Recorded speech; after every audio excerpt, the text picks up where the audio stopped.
Hey there, this is Phil. This is not the show. Hi, podcast viewers and listeners. This is Phil. I'm supposed to be in Chicago today recording a podcast for your entertainment and enlightenment. And I'm not in Chicago. I'm in Minneapolis. Why am I in Minneapolis? Because my oldest daughter lives in Minneapolis. Her name is Shelby. She was the voice of Annie, the green onion in Madame Blueberry. And I'm up here because she and her husband, Thomas, are going into labor with their first child, my first grandchild. I should be, within about 24 hours, Grandpa Phil for the first time.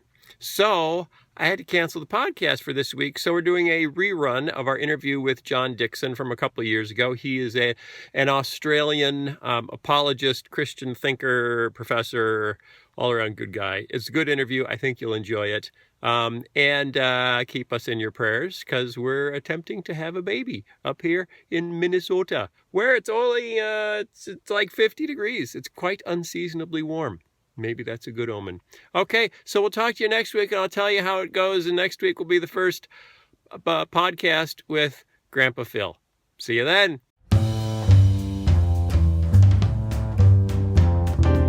Hey, welcome back to the show. I am here with Christian Taylor. Hey, everybody. Hi, Phil. Hi, that's yellow. I was waiting for you to say that. And green. It's very confusing. I was going to see yellow. What color you said this was. It's almost tie-dyed. It is. Did you tie-dye that? I did not. From a summer camp that your kids went to? No, but it could be. Okay. And Sky Jitani. Hi. You're very blue today. I'm light blue. You seem somehow less talkative than Christian. Amazing. Are you okay? Is everything okay? Yeah, I'm fine. Is there anything we need to talk about? I just had a large lunch. There are times when you do have this little edge to you and you are more talkative than I am. Yeah. It's not today, but How do you know? We've barely gotten started. good point. We certainly have not Depends on gotten the topic, started. doesn't it? We're certainly not started yet. I had a request to do the theme song as Bob the Tomato. And the request actually was, have you ever done it as Bob the Tomato? And surely I've done it as Bob. Several times. More than once, but we'll do it anyway. Hey, it's a podcast. So what do you know? What are the words? How does the song go? Hey, it's a podcast. What do you know? Hey, it's a podcast. And we got video. Hey, it's a podcast. So lend an ear. The Phil Vischer podcast starts right here. We'll talk to Sky. Hi, Bob. And Christian, too. Hi, boys and girls. And we've got a guest here. He's sitting right over there, here just for you. Oh, yeah. Hey, it's a podcast, so lend an ear. The Phil Vischer podcast starts right here. The Phil Vischer podcast starts right here. I think you need to end it with, and God loves you very much. Trademark, big idea. What was that line? Remember, Actually. kids, God made you special, and he loves you very much. Goodbye. Oh, yeah, that's But it. now you have to pitch shift my voice 2 half steps for it to be truly Bob. Why? Bob. All the veggie characters are pitch shifted except Mr. Nezer and now it's time for Silly Songs with Larry, the part of the show where Larry comes out and sings a silly song. Those are the only 2 voices. They're all pitch shifted. They're all pitch shifted. That's Try so saying that interesting. 10 times real fast. Pitch shifted. Be careful. Pitch shifted. Transgender. Pitch shifted. That's a form of pitch shifting, isn't it? Let's don't I'm go not there. transgender. I'm just pitch shifted. We talked for the last couple of weeks. We've talked about. We have a guest today. Actually, guest John Dickson is here, all the way from Australia. He canoed over and just got here. Canoed through the St. Lawrence Seaway and down Lake Michigan. That's the wrong direction. No, he went all the way around the other way. It was incredible. Wow. That sounds like Elf.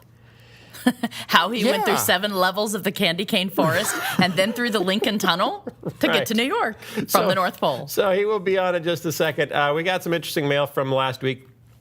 Trinity Western University, of course, we're talking about them in Canada and how the Ontario law, whatever, doesn't want them to be able to make law students because they would be Christian and potentially Be biased. anti-gay.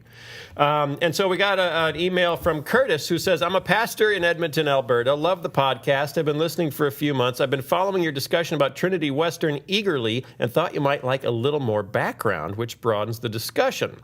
My wife is an alumnus of TWU, is a trained teacher. When she was attending there, 2001, she graduated. TWU was in the midst of another lawsuit. This time it was their teacher certification program, which was being contended. The British Columbia Teachers Federation took TWU to court, arguing that their community standards, the pledge, would prevent them from being able to train teachers without a discriminatory attitude toward the LGBT students. It went all the way to the Supreme Court, costing TWU a fortune, he says parenthetically, and the final ruling came down in favor of TWU. So now they have a full-blown teacher certification program, and grads no longer have to go to Simon Fraser University to be deprogrammed for a 5th year, like his wife did. So there is a precedent for another certification program, which, thank you, Curtis, in Edmonton, Alberta. That was interesting. That is very interesting. So he's thinking if it goes all the way to the Supreme Court, there's precedent that they would There's win. precedent that it would come out the same way. But the difference is one was for training teachers, the other is for licensing attorneys. And the legal... Well, licensing teachers. Right, but licensing attorneys, that, as your brother stated in his response, they are the gatekeepers to the law. Yes, And there since, is that. Since the legalization... But teachers are the gatekeepers To knowledge. Oh, Jinx, you owe me a Coke. Whatever. Okay. I thought that was kind of interesting. Got some more feedback. Several people sent me a story because we were talking about sexual assault on college campuses and how I maintain it's much less of an issue on Christian college campuses. And several people said, how do you know? And I said, I strongly suspect. But there was an article about Bob Jones University just in the last week, brought to us by, guess who broke this story about Bob Jones University? Anthony? Al Jazeera. Oh, Al Jazeera. Al Jazeera America. Yeah. I've done stuff with them before. I remember this What kind discussion. of stuff? I was on their TV or something. Yeah, you were. Okay. You had a discussion with another Christian person I- with a crazy uncle. There were 4 of us from across the spectrum. Right. But this may sound crazy, but I think Al Jazeera, at least my brief engagement with them, probably does a better job on covering the waterfront on some of these issues than Fox, MSNBC, or CNN does. Don't they have an axe to grind? Don't they have a bone to pick? Don't they have a turban to unwrap? Phil, That's just not right. No, that's terrible. we don't support you there. I'm sorry. Well, I don't know. I'm Don't just, they have an agenda? Well, I'm sure because Doesn't the other everyone have cable an agenda? networks really don't. Yeah. I've been saying it. None of our cable networks have right. Okay. any bias at all. Anyway, the story about Bob Jones University was, and it was kind of presented as evidence for there's trouble with sexual assault on Christian college campuses too. What's interesting is the issue with Bob Jones University isn't really about sexual assault on campus. It's about how they have counseled victims of sexual assault. And in 2 of the 3 cases discussed in the article, the sexual assaults happened before people became students. So they were girls that were assaulted it's not in high school. germane to our argument. It wasn't entirely. Wow, where'd you get that? An SAT word. It's not entirely. Isn't that one of the Jackson 5? That's germane. He is germane to our He's not discussion. germane to our conversation. So, and I don't want necessarily to come to the defense of Bob Jones University, which, as we know, until not terribly long ago, you were not allowed to date across racial borders. or dance.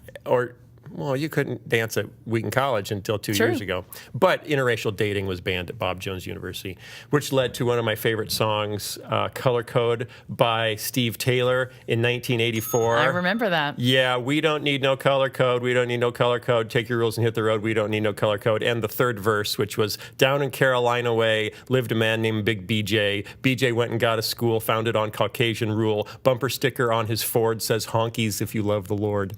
He was a man ahead of his time. That was way back in 1984. I can't believe you can remember I have a that. friend who went to Bob Jones during the no interracial dating thing. Yeah. And he's biracial. So who can he date? Well, this was interesting. He and his brother were both there. I don't want to give away details, but he and his brother were both there. One of them happened to You look... just did give away details. He and his brother were there. That's a detail. One of them looked more Caucasian, and one of them looked more like a minority. And so they were both dating white girls. But only the brother who looked more minority was called in and disciplined for dating a white girl, and his brother wasn't, even though they're both biracial. And he finally says what you just asked: who am I supposed to date? Well, and that's where the policy just. Who am I supposed to ridiculous. date? We ask ourselves that every day. I don't. Okay. Not me. So take the point that yes, there are issues with. In particular, in the case of Bob Jones University, it was how they counseled victims of sexual abuse, and there was kind of some funky, more radical fundamentalist Christian counseling approach. And I agree. That's if I knew someone who was a victim of sexual assault, I would not necessarily send them to Bob Jones University for therapy. Okay?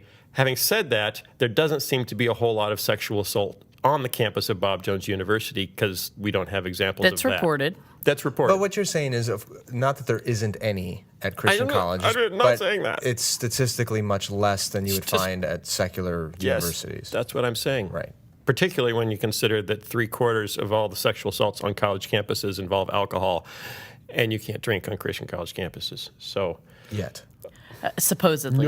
No, that'll never happen. When that happens, Jesus is coming back, Well, it and still boys are going to be happens. mad. It Yeah. still No, happens. Have you not don't. read with? Yes. Have you not read He's with? probably not read with. He probably hasn't. I did. I read with. When? Read with what? I read with. There's a story in there about.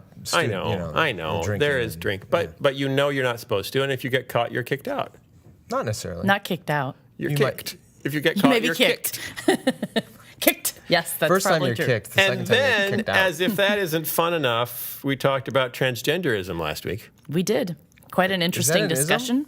Transgenderology. We talked about transgenderology last week, and I made the comment that after all, we all start out as female, and then things make you turn male in development. And I got some feedback on that. I got a little science lesson here. Yeah. Which, so, by the way, I just want to say thank you. Who was the gentleman that told you that? Do you know his name? well, Solomon first. Solomon jumped in and said one more thing after he had said something else. The idea that all babies start out as female is a myth. All babies start out as visibly undifferentiated. Some of us still are. The myth comes from the fact that this undifferentiated fetus does not have visible genitalia. And can I say genitalia on the Phil Vischer podcast? You just did. Can I say it twice? You did. And something without obvious visible looks like a girl. Virtually all babies are genetically male or female from conception. They do not start out as female, and then some of them become male. That is a myth. And then Joanna jumped in. And I have a feeling Joanna is a doctor or a nurse or something, because Joanna says, okay, just to clarify the biology here, in mammals, being female is the default sex. If a child has an X chromosome and no other sex chromosome, they will develop as a female, which is called Turner's syndrome. And a child who is XY, genetically male, who cannot sense testosterone properly, will appear female, but have undescended This is called androgen. I'm trying not to offend any children in the audience. Are there any children in the audience? Stop right listening. ahead. Okay. This is actually has a name. It's called androgen insensitivity. And she says it's on every single medical drama on TV. Babies are always one gender or the other genetically, but essentially the gender pipeline will end up at female unless the gene testes determining factor, TDF, on the Y chromosome is present and functioning correctly. Every baby begins developing on the female track. And did you remember the female track in high school? Do you ever try to jog on the female track? Because they kick you right out. Every baby begins developing on the female track and then either continues on and becomes female or based on TDF. That's my new favorite You gene, like saying that? You TDF, like saying that? And a testosterone uptick gets off of that track and becomes male. You go to the male track. So you jump the female track. And then they make fun of you because you started out on the female track. You know, the males beat you up. Oddly, research done in mice to insert TDF in other parts of the genome shows that TDF is really what makes a mammal male. XX mice with TDF on another chromosome develop as male, though they are genetically female, but are sterile. So they're transgender Dump, mice. dump, So dump. confusing. I really appreciated that, though. I know. Because Thanks, Joanna. honestly, I would have never known it was that complex. You know, I think Right. we break things down very It's simply. not black and white. It isn't. You know, you'd think that gender is like a light switch, one or the other, but it's not. Well, that's what we were trying to convey to Christian last week, and the Southern Baptists, who both deny that. I'm mostly male. You do have a more feminine side, I will attest. Thanks. But you know, honestly, I think this was awesome for me to read because I do think of, yes, I did grow up as a Southern Baptist in the South, and there's a lot of things we don't learn down there. Is there gender clarity in And Mississippi? let me just say, for those of you who feel like we bash Southerners, I'm not doing that. I'm not doing that. I am just saying She's not. that I did grow up in sort of a very closed system, I guess, and I didn't learn a lot of those things. The only reason I mentioned Southern Baptists is they voted, was it a week or two ago? Right. Yeah. To say that gender is determined by one's physical period, end of story. equipment. Right. So unfortunately, they did take more of a light switch approach. Right. Which there's more. So we're discovering there's more gray area in biology, in physiology, than maybe we're comfortable with. And it's really real. It's scientifically it does real. manifest itself in how people, what they think about themselves, how they feel, and we can't just whack people with a bat and say, sorry, your switch is this way, so knock it off. There is a genetic and embryonic research can back this up that all humans actually start out as jerks.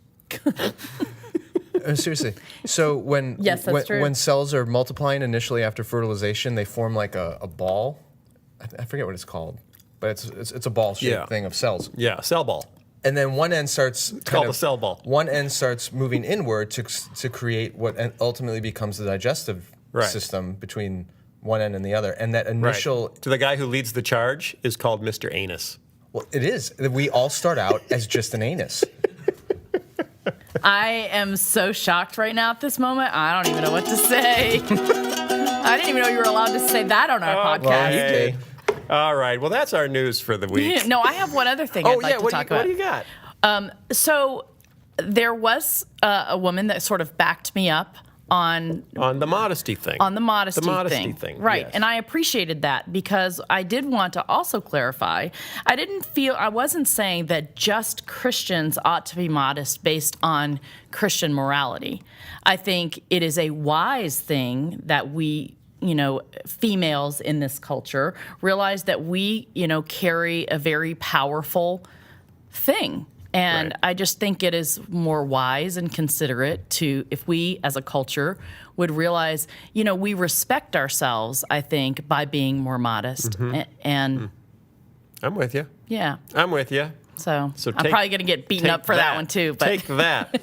Okay. anyway, We have on our show today John Dickson, all the way from Australia, via how did he get here? the candy cane forest. He knows one of those pedal water bikes. You know those water Okay. bikes that you with the big Paddle boat. Paddle boat. No. Oh, the bike, the like tricycle. Oh, with the Yeah, big yeah. wheels. Yeah, he did that. He did that all the way here. Along Boy, with you're amazing, with John. some flotsam and jetsam. You should see the must size have of strong his legs, thighs. yeah. His thighs are like big Aussie thighs. That's my new exercise program. It's called Aussie Thighs. Okay, we'll be right back with John Dickson. We're here with John Dickson. John Dickson began his career as a singer-songwriter for the Aussie rock band In the Silence. Is that the name of the... Yeah, but we were not very. You were not very silent? Okay, because in silence and rock, I don't think of them as going together. What was the philosophical meaning behind the name? Well, we invented one after we came up with this cool title. Oh, okay. We thought, let's think about it. And because a bunch of us in the band were Christians, though we didn't really see ourselves as a Christian band, we thought maybe it's like the silence before the storm, the period What's the before storm? the coming of Jesus. So it was eschatological. Eschatological, and our first album was called Things to Come. So it all sort of tied in. Yeah, that but I works. think we just made it up post factum. Yeah, well, we do that a lot in the church. Yeah. With an honors degree in theology and a PhD in ancient history, John is also a senior research fellow at the Department of Ancient History, Macquarie University. Where is that? In Sydney. Oh, lovely. He's committed to delivering creative, engaging content grounded in careful thought. Do you think carefully? I try to. Don't always. I don't know if Especially it's in podcasts. Yeah, I don't know if you're going to work out on this show. John's first book appeared in 1993. That's when I made the first VeggieTales episode. I was inspired by you. No, because you wouldn't have seen it yet. It No, wasn't I was in lying. Australia. I was making it up. Yeah, much I later. wasn't thinking carefully. And has since produced a dozen titles, including the award-winning A Spectator's Guide to World Religions and the recent Investigating Jesus. He's the founder of the Center for Public Christianity, a senior minister at St. Andrew's Roseville Church. Is there something else on the St. Andrew's Roseville? Church. Okay. And an honorary fellow in the Department of Ancient History at Macquarie. So what's University. what focus of ancient history? So my PhD was exploring how ancient philosophies and religions in the period sort of 300 BC to AD 300 tried to promote their views. Was there proselytizing going on in the Roman Empire amongst the religions? And then a focused study on Christianity in that context. Okay. And ended up concluding that only Judaism and Christianity had real interest in seeing non-Jews, non-Christians join the family. And Something like that. Why do you think that was? Did you draw conclusions? Yeah, I think it comes from the belief that there's one God Okay, who rather likes everybody. right. So if And you, so that, you know, the average person worshipping a god, Asclepius, the healing god in Corinth, doesn't really care that there are Egyptians who don't know about Asclepius, because Right. they'll have their own something Right, or they've other. got Who cares? something. But if you thought there was a god who loved everyone in the world, it changes everything. And so, although there's not much evidence of Jewish missionary activity pre-Christianity, there is a little bit. And they're kicked out of Rome on 2 occasions for converting too many people Whoa. to Judaism. Whoa. So there's a little bit. Aphrodite was getting angry? Yeah, the Roman emperors. And but Christianity comes out of that Jewish context, has the same view that God likes everyone, but has a kind of explosive reason to get out there, Right. because Jesus Right. said so. That's really interesting. So a universal God has more implication for your neighbors than the God of your tribe. But the rub Yeah. is also with Judaism, Christianity, it's the exclusivity of the message that ends up disrupting things. So, like in India, Hinduism's like, yeah, sure, worship whatever you want, and everyone gets Right. along, and there's no problem. And here and comes the Christian. here comes the Christian, and they're fine with that too, no, as long as no. you don't push the exclusivity piece, and then it becomes a problem. Right. Okay. First question. How did you go from rocker to theologian historian? And was it because you thought you would get more girls? That's because I found my girl on the road. Oh, you were done. Yeah, so I you was were done. done. Mission accomplished. Mission accomplished. Time to put away the The spandex and point cut of the my hair. singing career had arrived. Actually, my wife didn't like my music at all, and I found that really intriguing. awkward. Here's this gorgeous girl that I met at a concert, and she was so one in the back booing. not interested. So why was she there? And I don't know. She was dating the drummer at the time. Her girlfriends dragged her, and And anyway, I got her address and wrote to her and won her over with words. How about that? Wow. Wasn't my singing Okay. voice, Okay. just words. But we were Christians in this band. Yeah. And although we were playing in pubs and clubs and universities and schools like other bands, we were also playing in environments where we could also share our faith. And 3-minute song introductions became 15-minute song introductions. And it was such a thing that people wrote to us thousands of letters asking more about the Christian faith. Wow. To the point where we had to take a day off. The band members took a day off a week. We were full-time. Day off a week just to reply mail. And almost all of it, apart from the mail that went to the good-looking guitarist, was about Christianity. Is that you? Yeah, no. Is it- oh, No. okay. Ben. Okay, I wasn't sure. he was Yeah. the cute one. Every band has one. Yeah. Yeah. So we would reply people's mail. They'd be asking us, this question about Christianity or that. And that became such a big part of what we did that people would invite us to speak at things. And the speaking and the writing took over the music, which may, Okay. reflect on people's view of the music, right? But it also dawned on me Did that you try here to I put was. out an album of your speaking? instead? No, there's an idea. Yeah. It dawned on me that here I had this platform, Yeah. incredible, singing and speaking to many people, but I knew almost nothing about the Bible and theology and church history and philosophy and You stuff. would have done great in the United States. Yeah, that's when you start a megachurch. Well, it scared me because they sometimes hooked our band up with traveling evangelists, and we would spend like 2 weeks being the candy, and then people would come, and then the evangelists would go get them. And we, I don't mean to be disrespectful, but some of these evangelists were so shallow. They were telling the same funny stories, same punchlines, night after night after night. And I guess in a sense we were playing the same songs, but it just made me think, am I going to be a shallow, impressive, but shallow musician evangelist. And it scared me. We disbanded, and 3 of the band did a degree in theology, half thinking we might get the band back together. Right. But once you've done a degree in theology, And write it's hard to do. songs that no one will be able to follow. Yeah, in Greek. This set is in Aramaic.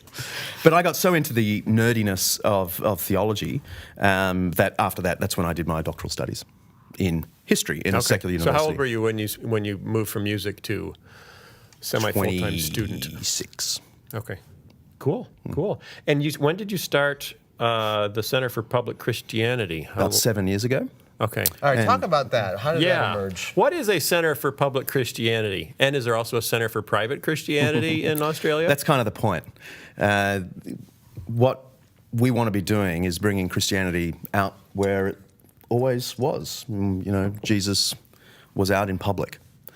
And so there's something inherently public about Christianity. We want a centre that engages the public square, which is mainly the media, but also major debates and so on, with sensible, classical, generous Christianity. And you don't like the term apologetics. Well, I know you have to be careful. He has to be careful. He's at an apologetics conference here at the moment, but you don't use the term apologetics. We don't at the Centre for Public Christianity for a couple of reasons. One is I think it's a damaged term, at least in Australia. You will hear people say, oh, that's just apologetics, by which they mean you're just using any argument you can find lying on the ground to commend Christ. You're not really doing scholarship. Okay. And at the centre, we're basically a bunch of scholar communicators, people who have done their doctoral work but actually prefer engaging people humanly. So we just want to be doing public Christianity, best of scholarship through the best of media. And we write for the major newspapers, we talk on the radio stations about Christianity. But you do engage the classic topics that an apologist would engage. You engage science, you engage atheism. We absolutely do. Historical Jesus, environmentalism, everything. Okay. But what we're trying to show is the truth and beauty of Christianity as a worldview on any question you could put to the faith. And it seems to be working. I think so. I mean, our website is a treasure trove of video, audio, articles that is all directed at the person who doesn't believe. Right. So there's nothing on our site that looks like apologetics in the sense that, here are the 9 ways to help your non-Christian friend know Christ. It's all for the non-Christian public. Okay. So, and the website, if you're looking for it, is publicchristianity.com. Right? Oh, .org. Sorry. Publicchristianity.org. So the website does one thing, but then we're also writing for the newspapers and so on. And over the 7 years that we've been around, it just seems like the news services have got a taste for classical, generous, thoughtful Christianity. And although when we started out, we thought, the sceptical, liberal, biased media, they're not really going to want it, but we're going to go in there. We've actually changed our minds on this. We decided to have a kind of front-footed, generous approach to the media, not always think they're out to get us.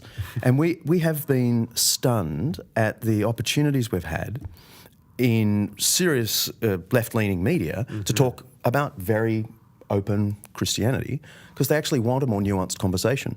They know sometimes they want the crazy, and so they'll invite the crazy, or they want the denominational leader, like the Archbishop of this or the, whatever. But if they're wanting sort of just Christianity, they call us. So they don't think of you guys as having a specific denominational affiliation? And nor do we. I mean, I attend, a particular church, so do the other guys, but no, in fact, our only creedal statement is the Nicene Creed, which every denomination can sign up to. Right. So does that ever cause problems, not with the secular media, but within the Christian world? Because they feel like, oh, well, you're not representing this right, or you're not representing our particular view of things. And I've experienced that working for a trans-denominational, not transgender, but trans-denominational organization where everyone wants us to take a stand on their particular theology or cultural issue. Does that come up? It does a little bit, but we tend to say to media when they engage us, there's a variety of views on that, and quite happily say there's X, Y, and Z. If you want my view as the said director, I know. I love it. yeah. Sorry. X, Y, and Z, right? Koala. And I came here on a flying kangaroo, by the way. That's how all Australians. Really? Qantas, yeah. Flying kangaroo. I That's what we almost got in call a fight Qantas. on a Qantas flight once. With a kangaroo? No, but he was an Aussie. Drank way too much. Oh. Yeah. Sorry. Fosters. Sorry about that. And smoked. This was back when they He smoked. wasn't drinking Fosters, I can assure you. So who drinks Fosters? No one. It's No what one drinks it's what we Fosters. send to America. Okay. Okay. Mm-hmm. And we fall for it. We fall for it. We're such fools. How much time do you spend in the U.S.? How often do you get over here? It varies, but 2 to 5 times a year. So I think next Okay. year I'm here 5 times. Okay. So how do you see, because what we talk about a lot is kind of the shifting sands in the culture and how, even in that story at Trinity Western University, where you would have assumed 150 years ago that you couldn't be a good lawyer if you didn't have a biblical view of the world. Now they're assuming the opposite. You can't be a good lawyer if you do have a historical biblical view. How does what's happening here compare with Australia in terms of cultural shift? Is it similar? It's very similar. Australians are just a little more used to it, I think. So used to the secularization process. Okay. So there's a little more alarm So is it in America, it seems to me. somewhere between the States and England? We are far more like the UK and Europe Okay. than we are like America. So you're not freaking out at the changes anymore. Look, some are. But yet you're And- giving and us it's- the and it's Newsboys troubling. and Rebecca St. James and the Wiggles. They're not Christian. I mean, they're because there's more. If you go to a Christian booksellers convention in the U.S., there are more Aussies than there are Brits. There are more Aussies in Christian music than there are Brits in Christian music. So I've kind of gotten the impression that there's more of a Bible Belt, effectively in Australia than there is in England. It's a Yes Bible and Belt, but no. it's really low. It's like the Bible bottom, under. Yes and no. Bible Garter. It's got to go around our Aussie thighs, right? Yes and no. Look, Okay. Australia's a place of contradiction. So we were started as a penal colony, which always makes people a bit nervous. And Christianity was such a small part of our beginnings, unlike America, where Right, there was very much spiritual hope in Came those here Puritans. to start a church, Yeah. not a nation. And yet, there paradoxically, there remains very high belief rates in a creator and very high belief rates in Jesus. So a study was done recently that found, I don't think I have the exact figures to hand, but it's something like 62% of Australians think miracles are in principle possible. 67% of Australians think Jesus did miracles. Doesn't that mess with your head? More people think Jesus did miracles than think miracles are possible. Well, it's because they're not possible anymore.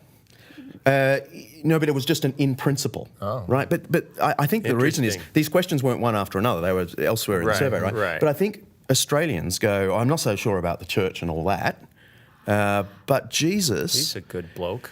Jesus is a good bloke, but there is a real affection for Jesus that you will still find. You will still find many Australians who have a high view of Jesus, and what we're trying to do at the Centre for Public Christianity is represent that guy, not so much the church. So, okay, that brings up then for the Center for Public Christianity and just the ethos of Christianity in Australia. In the United States over the last 30, 40 years, particularly evangelicalism has become so associated with a certain political point of view. Is that true in Australia? Not nearly to the degree. Because I feel like that's a lot of what we're fighting is all the political baggage that's now associated with our faith. It's incredibly damaging, I think. We see it in Australia, and sometimes journalists have come to us to say, is what's happening here in Australia the same as what's happening in America? And sometimes they write the Australian story based on the American story, but it's not really a true story in Australia. Slightly more Christians are conservative voters, but there are an awful lot of non-conservatives that are Orthodox evangelical Christians. See, for a lot of our audience, they're going to hear that and go, that's not possible. You can't not be a conservative politically and be a Christian.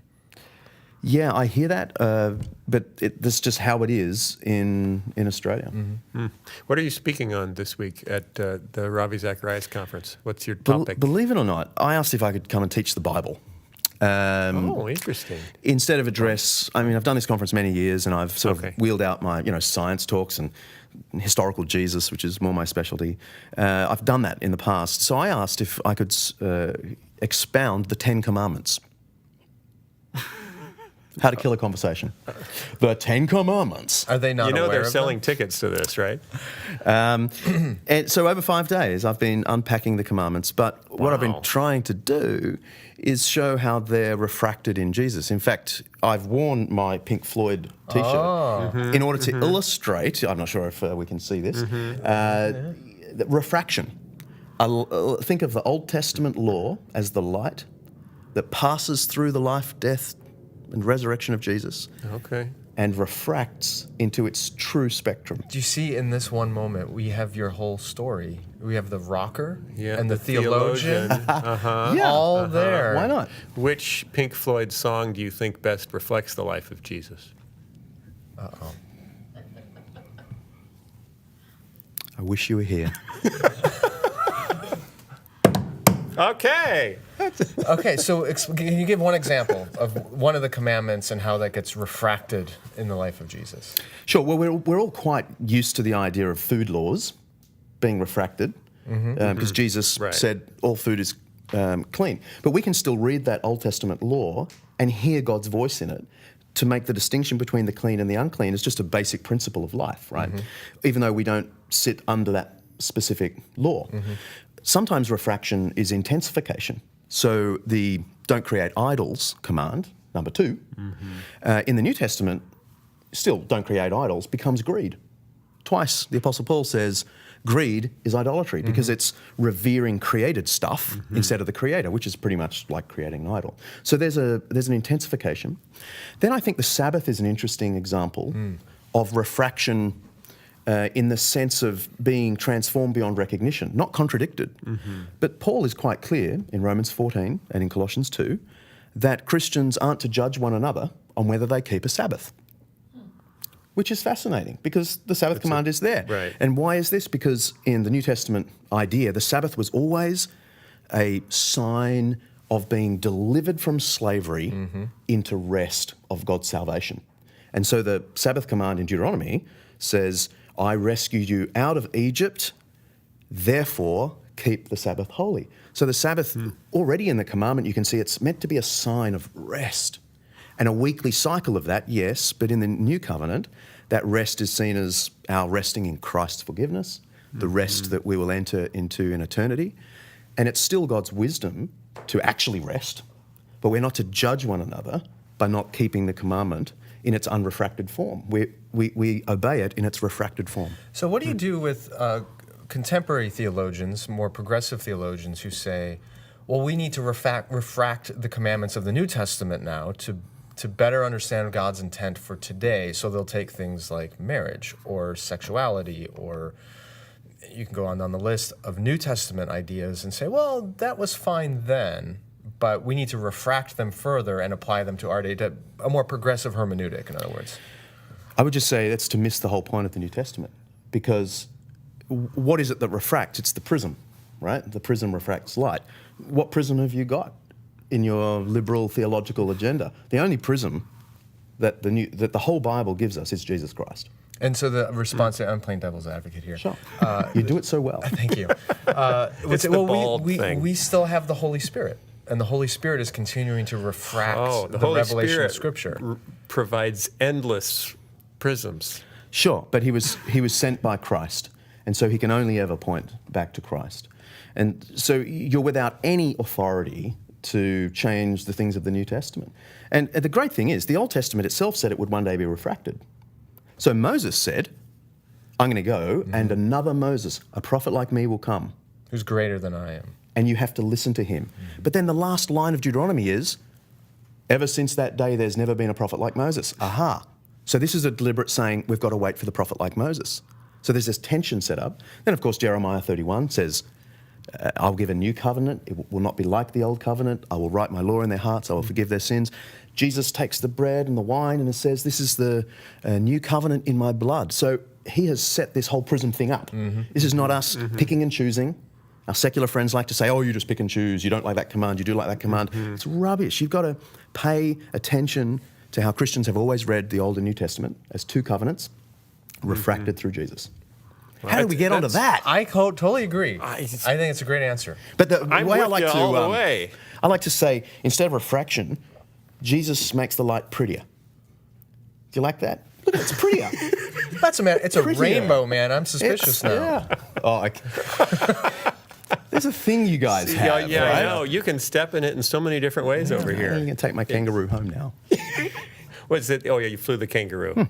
Yeah, but kangaroos don't fly. They jump really high. What's unique to Australia that flies? There's certain bats. They have flying squirrels. Flying squirrel. Gliding squirrels. No.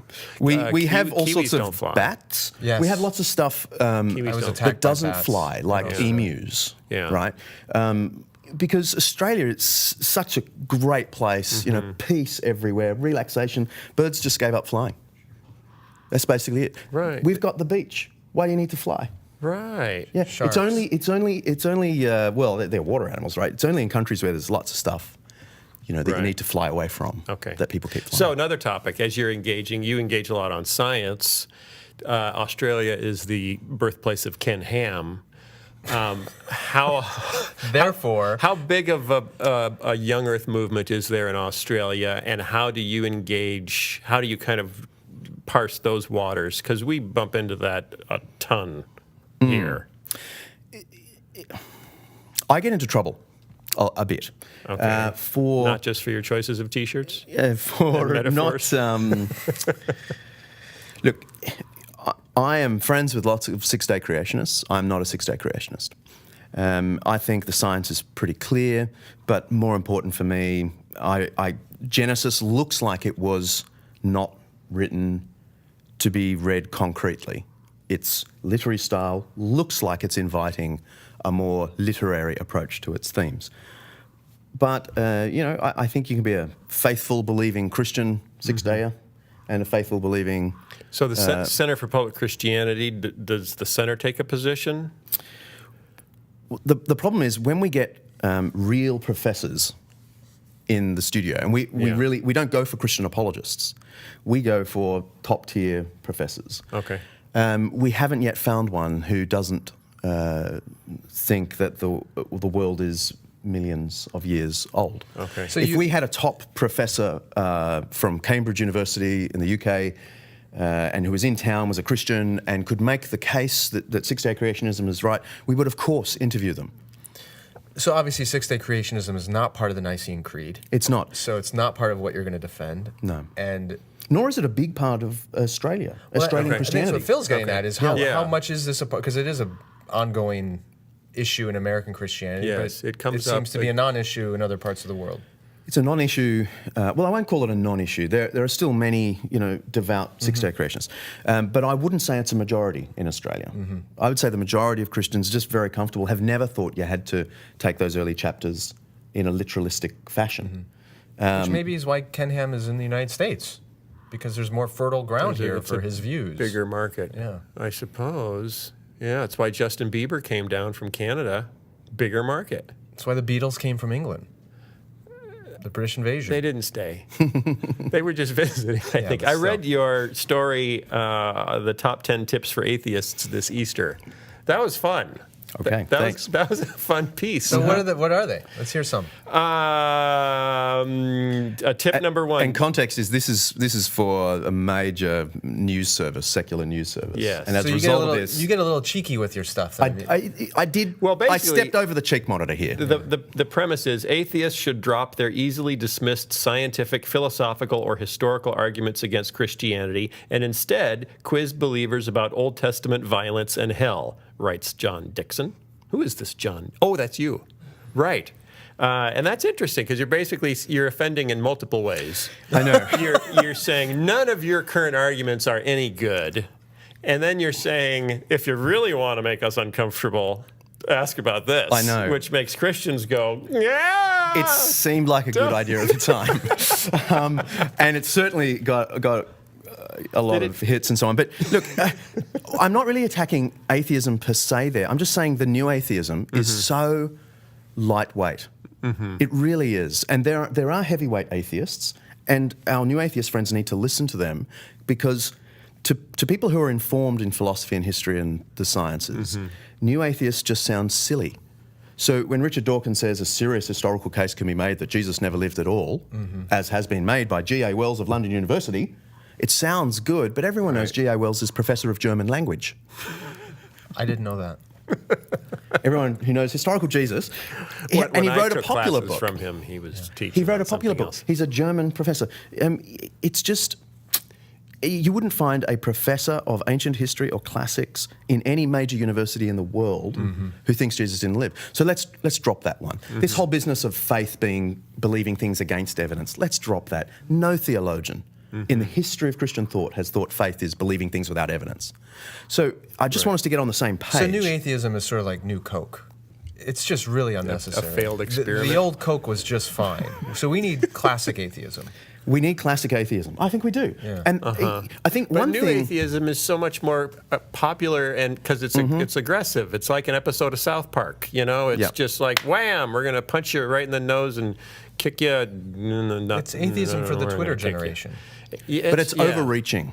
Yeah. And do you see and it? and it's going to collapse do you under see its own weight. Losing its movement. I read really somewhere do. that someone commenting that Richard Dawkins was now coming up more as a joke in conversation than as an inspiration.